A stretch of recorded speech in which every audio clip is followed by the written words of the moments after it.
You ever felt it? That strange little itch under your skin. Like something's about to snap, shift, explode, but you can't quite explain it. People around you carry on like everything's fine. Coffee in hand, fake smiles, rehearsed small talk. But you feel the air getting heavier, like the world's about to blink and nothing will be the same again. And you try to ignore it, you try to act normal, but normal doesn't sit right anymore, does it? They call it isolation, like it's a curse, a punishment, a cage to lock you in and toss away the key. But maybe, just maybe, that cage is a cocoon. A quiet little place tucked away from all the chaos, the noise, the applause, the opinions, the noise. Oh, the noise. Maybe it's not a trap. Maybe it's the only safe house left when the world gets too loud, too messy, too fake. You see, when the spotlight fades and the crowd disappears, that's when you start hearing things. Not the voices out there, but the one inside. The one that's been whispering beneath your skin, buried under the clutter of expectations and the heavy armor of pretending. People fear solitude because they think it means something's wrong with them, like they've been voted off the island, disqualified from the race, kicked out of the club. But what if it's not a demotion? What if it's the first real promotion you've ever had, because only in silence do you hear the truth? And truth, my friend, is a dangerous little thing. It strips you naked. It pulls off the mask you've been wearing, the one they clapped for, the one they labeled successful, the one that smiled while you were breaking inside. And when you're alone, truly alone, that's when your training begins. Not the kind of training where they hand you a textbook and a neat little checklist. No. This kind is different. This one breaks you first. You learn patience when there's nothing to rush to. You learn resilience when no one's watching to cheer you on. You learn identity when there's no one to impress, no image to uphold, no audience to perform for. That's the kind of growth no stage can give you. No applause can validate.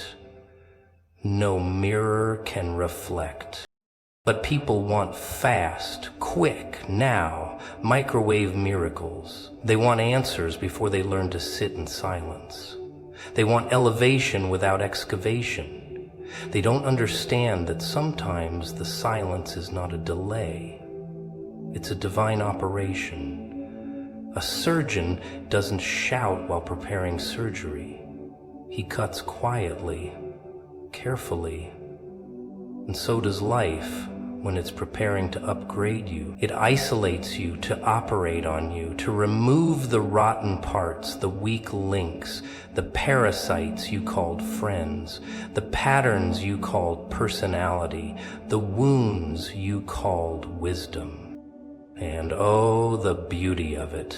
When the noise is gone, when the distractions are removed, when even your own voice gets tired of echoing in your mind, that's when something starts to stir. That little flicker deep inside, the part of you that still believes there's more, that you weren't born just to fit in, clock in, blend in, fade in, that maybe, just maybe, you were carved for something sharper, louder, wilder.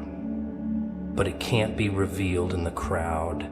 It needs silence, stillness, separation. Because here's the twist nobody tells you. God doesn't whisper in the chaos.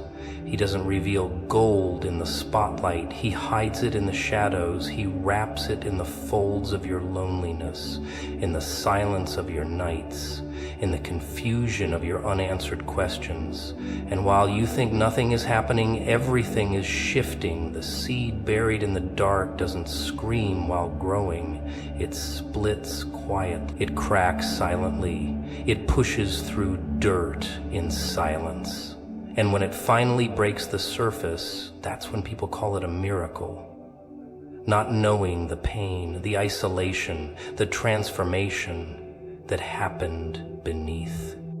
So when you feel like everything's falling apart, when people start walking away, when conversations turn dry, when the invitations stop coming, don't panic. Don't beg to be included. Don't fight to stay visible. Sit in it. Feel it. Let it sharpen you. Let it mold you. Because the fire that burns in solitude is not the fire of destruction. It's the fire of becoming. It's the furnace where weak metals melt and real gold rises.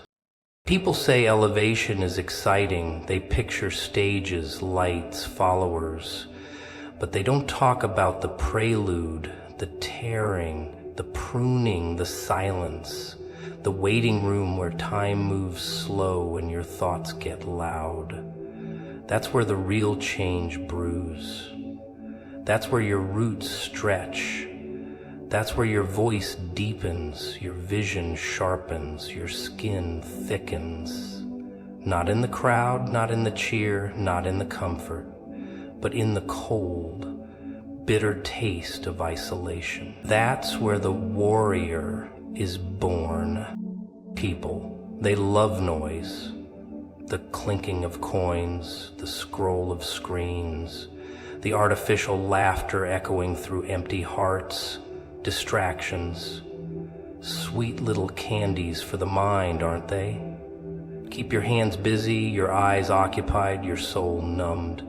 Keep you from noticing the emptiness inside. Keep you from hearing the echo in your chest that says something's off, something's missing, that maybe the life you're living isn't really living at all. But hey, don't worry. They gave you apps, likes, parties, gossip, deadlines, dopamine. The circus never ends. And you keep dancing in it, thinking you're free. But what if one day it all goes silent? What if the curtain drops, the lights go out, the noise stops? What if God, yes, that quiet whisper behind the madness, decides it's time to shut the show down? Not to punish you, no, but to rescue you. Because let's be honest, you've been hypnotized, rocked to sleep by distractions disguised as purpose. You've been feeding your soul crumbs and calling it a feast. Always busy, never still. Always surrounded, never connected. Always chasing, never arriving. And then it happens. Slowly at first. Your phone doesn't ring as much. The texts slow down. The invites vanish. The so-called friends, ghosts. The things that used to excite you, flat. That scrolling finger, tired. That playlist, boring. And you panic. You think something's wrong. You scramble to get the noise back. You beg for the distractions. You think silence is your enemy? But what if it's the Because silence is dangerous. It doesn't entertain you, it exposes you. It takes you to a room with no doors, no windows, no audience, just you and the truth. That mirror you've been avoiding. That question you've buried under busyness. Who are you, really? What do you believe when there's no one to perform for?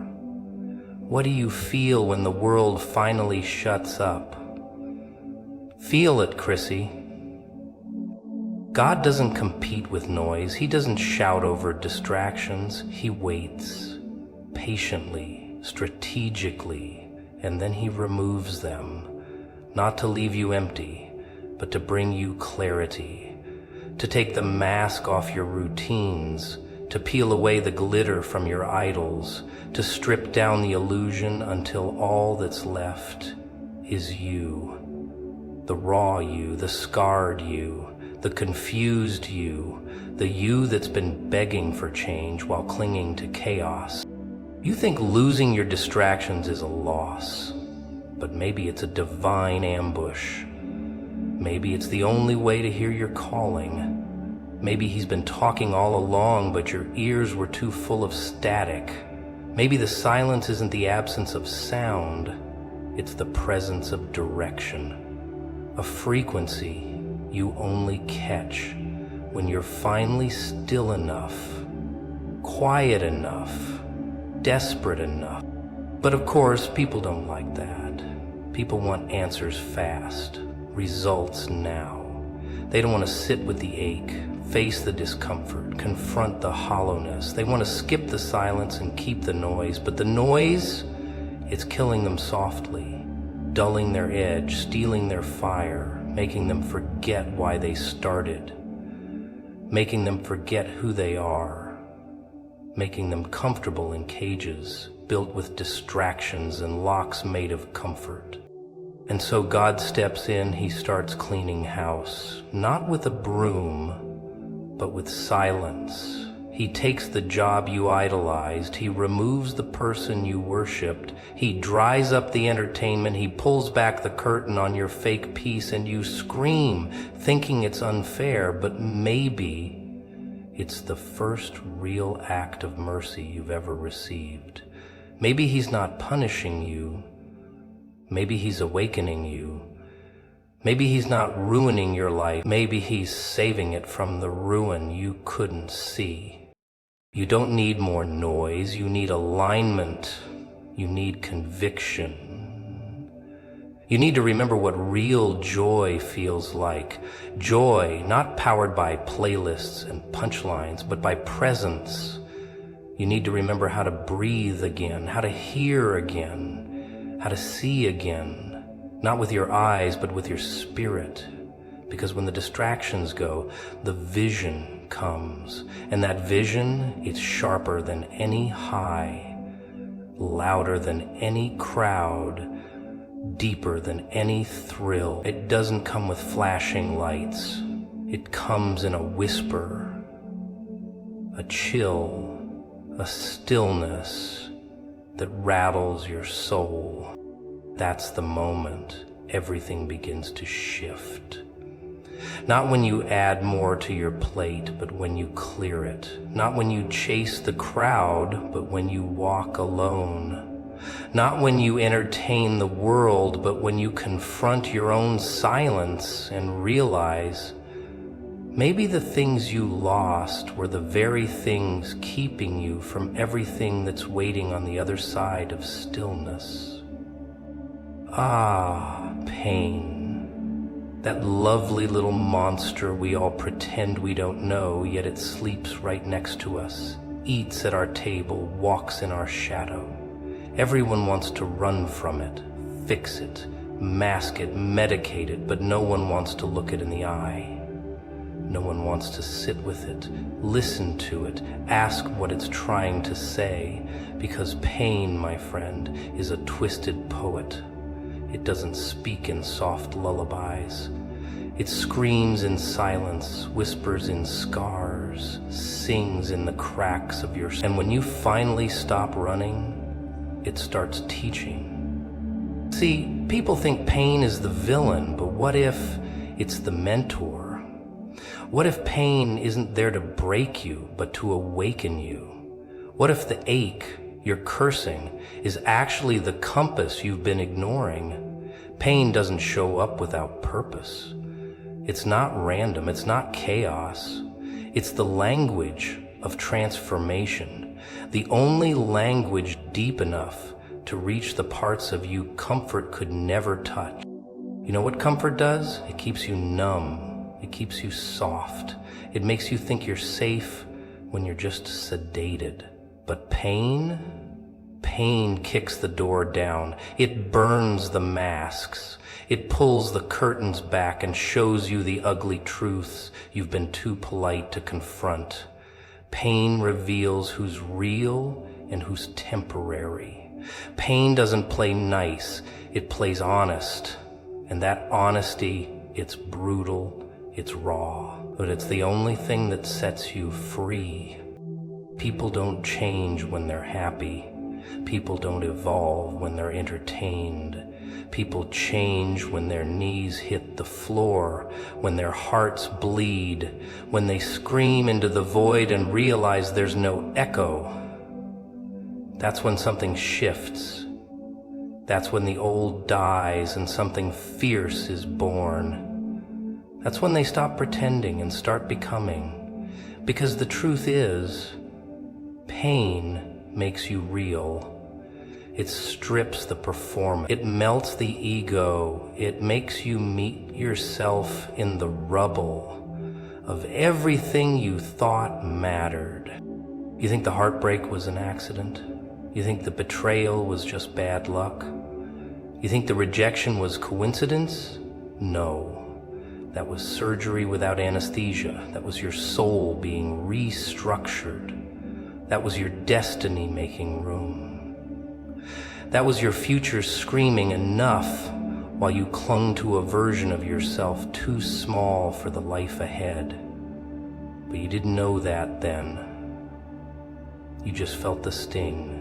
You just felt the loss. You just felt abandoned. But behind that pain, something was growing. Something louder than applause. Something deeper than happiness. Because pain is not just a wound, it's a mirror. It shows you what you've been avoiding. It exposes the lies you've told yourself. It forces you to ask the questions you were too afraid to say out loud. Who am I without them? What do I believe when everything falls apart? What do I stand for when there's nothing left to lean on? Pain takes away your comfort but hands you clarity. It tears down your plans but gives you purpose. It ruins your script but reveals your story. And oh, how uncomfortable that story can be. You start to realize the person you thought you were was just a costume stitched together by approval, validation, and fear. Pain tears that costume to shreds. It leaves you standing naked in front of your truth. And what a terrifying, liberating place that is. Because now, you're not hiding. Now you're not acting. Now, you're not acting. Now you're not bending just to fit into boxes that were never made for you. You walk differently after pain, not softer, sharper, not weaker, wiser. You speak differently, less fluff, more fire. You see differently, not just what's there, but what's behind it. You stop settling for surface. You stop chasing shallow. You start craving depth.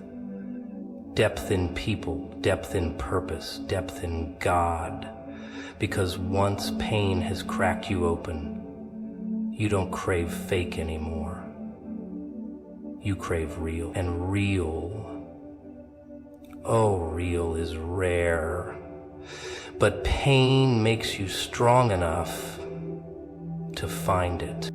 So when you feel that ache, when life punches you in the gut, when everything you leaned on collapses, don't just look for the exit. Look for the lesson. Because pain doesn't visit to destroy you. It visits to build you from the ashes of who you used to be.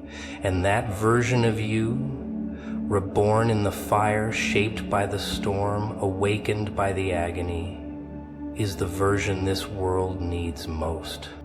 Ah, isolation, that delightful little curse dressed like solitude. You know, people fear being alone like it's a disease, like silence is some sort of contamination, like not having 100 voices around them means something is wrong. But maybe the real disease is noise. Constant buzzing, synthetic noise. The clatter of opinions, the drumming of expectations, the applause of strangers, the whispers of envy, the lullabies of mediocrity. Maybe God doesn't abandon you. Maybe He just shuts the volume off so you can finally hear the one voice that matters. Your own. They say it's lonely at the top, but no one tells you it's lonelier on the way there. No hand to hold, no crowd cheering you on, just the echo of your breath, the weight of your thoughts, and the haunting silence that keeps asking, do you really have what it takes? But what if that silence is sacred? What if that emptiness isn't punishment, but preparation? What if being alone isn't the enemy, it's the proving ground? You see, when you're alone, you meet yourself without the mask, no audience to impress, no social script to follow, just raw, unfiltered, unedited you. And that's terrifying, isn't it? Because deep down, we all know there's a monster in the mirror, a beast we've decorated with filters, buried under achievements, painted with charm and credentials. But when the lights go out, and the distractions fade, the beast growls, and you have two choices. Face it, or keep running in circles calling it growth. People romanticize success, but they never talk about the silence before it. The silence where doubt dances in your head like a drunken clown. The silence where your dreams seem louder than reality, but your confidence whispers. The silence where you start questioning if the path you're on leads anywhere at all. That's the silence that either breaks you or builds you, and only one thing decides how you respond to it. The world tells you to stay busy, hustle, grind, keep moving, keep scrolling, keep drowning in the noise. But what if God pulls you out of the crowd, not to hide you, but to sharpen you? What if that isolation isn't rejection, it's refinement? What if He's stripping away every distraction so you can finally see clearly, breathe deeply, walk boldly? Because it's in the silence that visions are born. It's in the solitude that foundations are laid. Noise builds egos, but silence builds character. Ever notice how the most dangerous people are the quiet ones? The ones who disappeared for a while and came back with eyes like fire? That's what silence does. It awakens the beast. It makes you see what you really need, what you never needed, and what you were foolishly chasing. It teaches you the art of detachment, not from people, but from dependence. From the lie that your worth is tied to who texts you back, who likes your photo, who claps when you speak. Alone is where you stop performing and start transforming. It's where your inner voice, once drowned out by applause, starts roaring. It's where your prayers get louder than your pain. It's where you stop asking for permission and start owning your purpose. But that kind of clarity doesn't come with company, it comes with silence. And isn't it funny? The moment you stop chasing crowds, you start attracting meaning. The moment you stop begging to be seen, you begin to see yourself. The moment you embrace isolation, you begin to find the parts of you that were never meant to be shared with everyone. Only with God. That's the irony of the whole thing. You lose the world to find your soul. You disconnect from everything only to reconnect with something deeper, darker, wilder.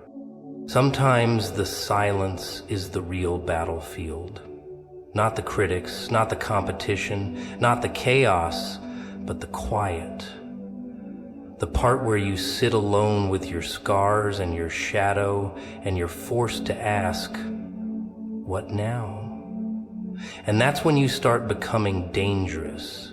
That's when you start walking like someone who's been carved by silence, not comfort.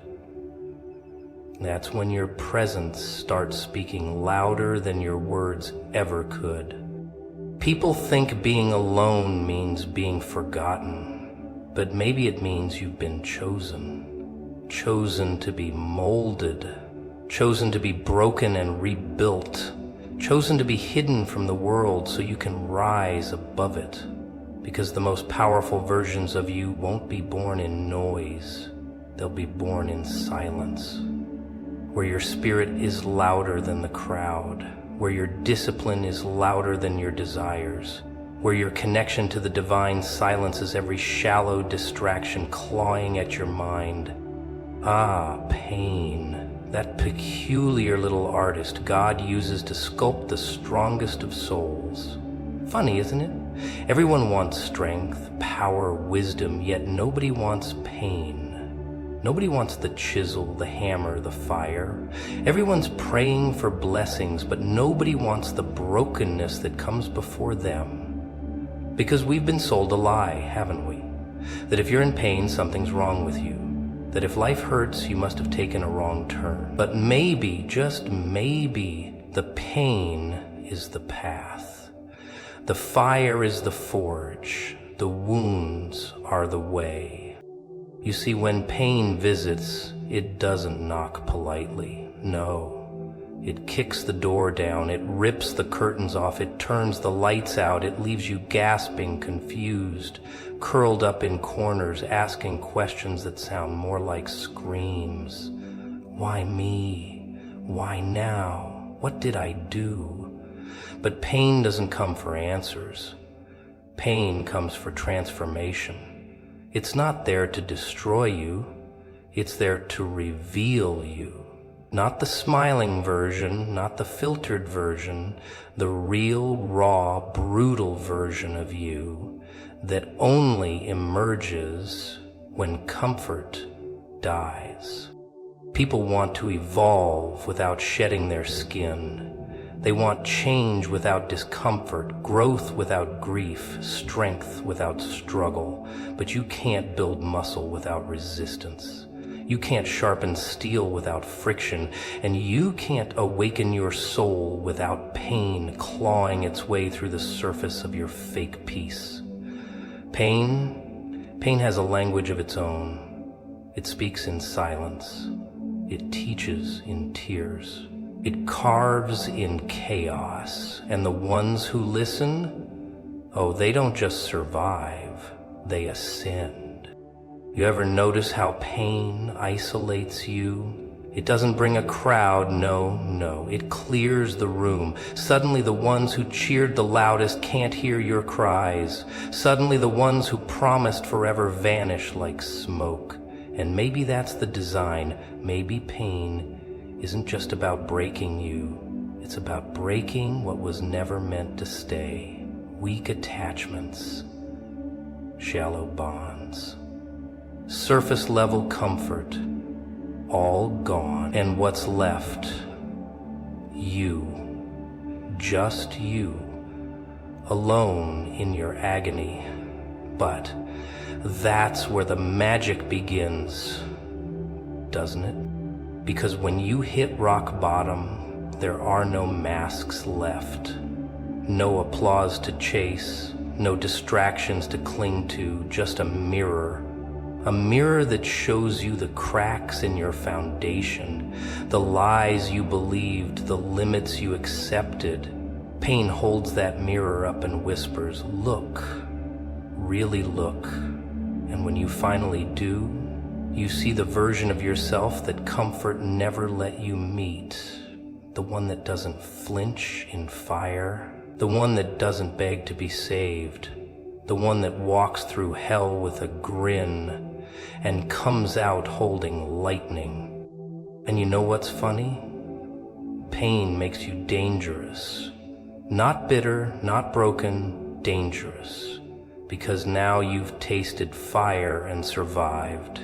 Now you've bled and still stood tall. Now you've lost what you thought you couldn't live without and lived anyway. Pain peels away the illusion that you need anyone's approval, anyone's validation, anyone's permission. You become something else, something untouchable. Not because you're numb, but because you're aware. Because you know what's real and what's fake, what's eternal and what's disposable. People run from pain like it's a plague, but what if it's a teacher? What if the ache in your chest is a lesson written in the ink of experience? What if every scar on your soul is a scripture you haven't read yet? What if the suffering wasn't sent to kill you, but to crown you? To crown you with depth, resilience, understanding, the kind you can't buy, can't fake, can't copy, the kind you can only earn in the shadows. Some of the strongest hearts beat beneath broken ribs. Some of the brightest minds were born in the darkness of despair. Some of the most powerful voices were trained in silence and sobs. You think power comes from having it easy?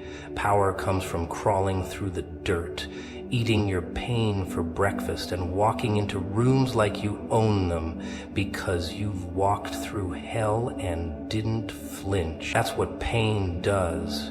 It breaks you and then builds you into something unbreakable. But most people don't stay long enough to find out. They numb it, bury it, distract themselves with noise, with people, with shallow pleasures. But if you really sit with your pain, if you let it tear you apart, it'll put you back together in a shape you've never seen before. Not prettier, not softer, but sharper, wilder, deeper.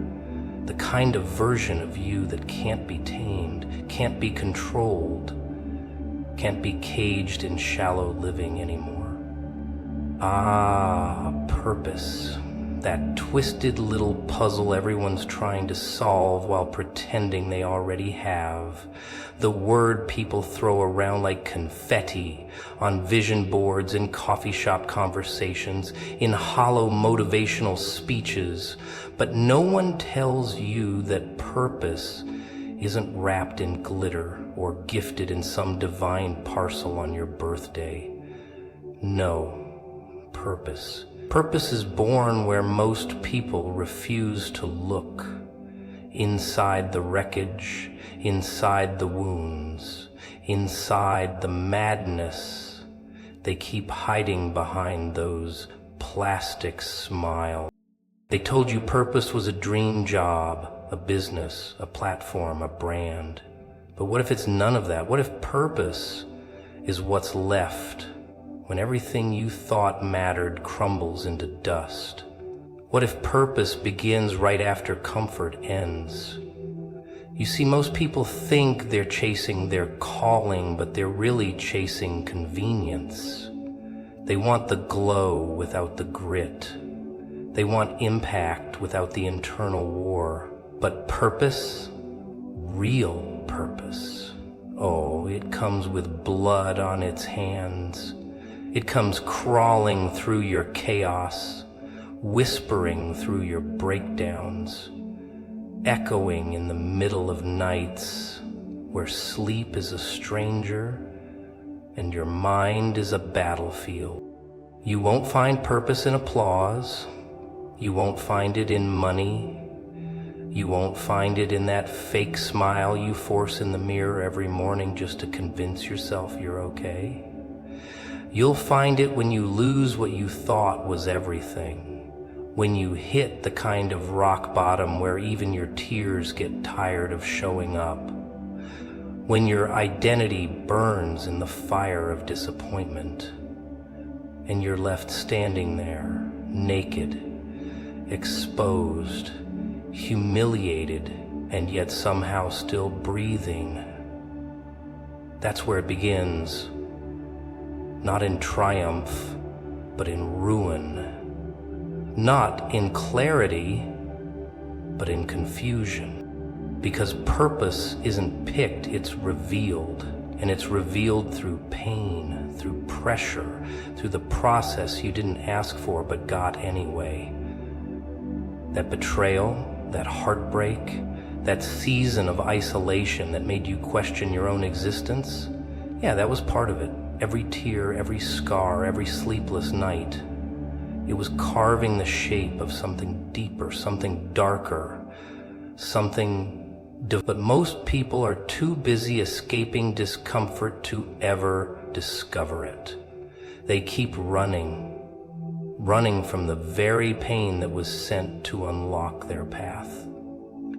Funny, isn't it? That we keep begging for a sign, but ignore the storm. We keep asking for direction, but curse the detour. We want a voice from heaven, but reject the silence where it echoes the loudest. Maybe that silence wasn't empty. It was loaded with answers you were too distracted to hear. Maybe that pain wasn't punishment, it was preparation. Maybe that collapse wasn't the end. It was construction, destruction disguised as destiny. But you wanted pretty. Purpose isn't pretty, it's brutal, it's ugly, it's raw. But oh, it's real.